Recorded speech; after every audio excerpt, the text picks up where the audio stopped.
sector. Seriously, though? With me now, political science professor at Hiram College and chief political correspondent for Politic 365, Jason Johnson, and Republican strategist and CNN contributor, Ana Navarro. Good morning to both of you. Good morning. Good morning. Okay, first off, I'm not ignoring the fact that General Patraeus spent years on the battlefield. That is serious. But when he came home, he lived life, quote, according to the Washington Post, sort of like a billionaire. Actually, when he was still a general, he lived life like that. When he came back as CIA director, he didn't. Anna, I guess what I'm really asking is, do you think Mrs. Patraeus would agree with Senator Feinstein? I have no idea what Mrs. Patraeus is thinking right now. I would not like to be in those shoes or a fly in that room, Carol. I think what you're seeing, I think actually the politicians, the senators have gone pretty easy and tried to be very understanding of General Patraeus. What you see is all the years that he was in Washington working the halls, and he was a fixture. He did a lot of Senate hearings. He really worked the politics in Washington as part of his job as general. And I think you're seeing the fruits of that, which is that they feel sympathy towards him, they feel friendship towards him, and they feel very charitable towards him and Mrs. Patraeus.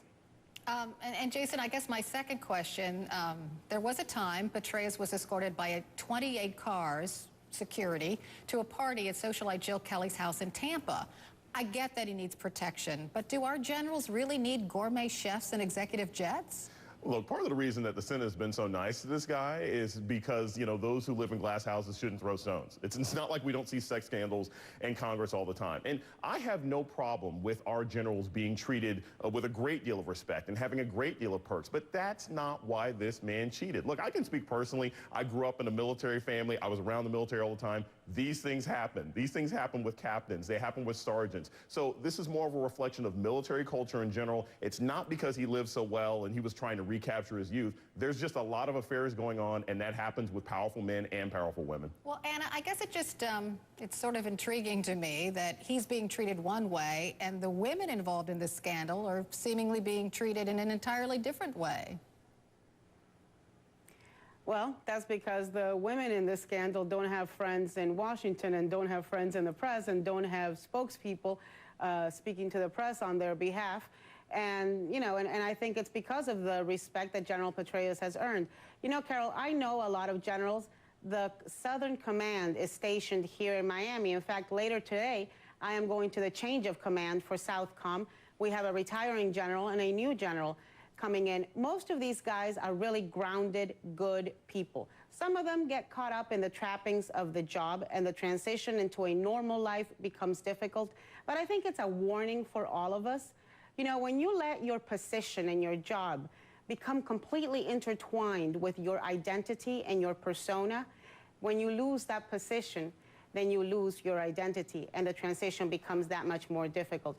But I do think that most of these guys are grounded. They go on to good private sector lives. And look, this is not rocket science.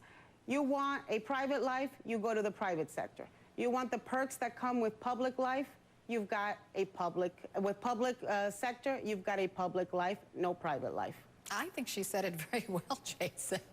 Look, I think that's all perfectly reasonable, but I think that, again, it doesn't have anything to do with this transition. If you're the kind of person who's going to cheat, you're the kind of person who was going to cheat. I mean, we saw this, what was it, 10 years ago with Jesse Jackson. He ended up having an affair with, with his biographer as well. I think a lot of these things have to do with ego. They have to do with the sense of power. And if you're a powerful man or a powerful woman, you attract people to you. And to be honest, yes, I think the women are being treated very differently. It's not necessarily because Patraeus has more connections. I think it's because in his particular instance, he's the person who stepped down. He's the person who said, all right, I am the first person to face consequences for this. So I think the women in some respects are being treated lighter because they haven't, at least at this point, haven't lost as much as he has. Interesting. Jason Johnson, Ana Navarro, thank you as usual. Thank you. We'll be right back.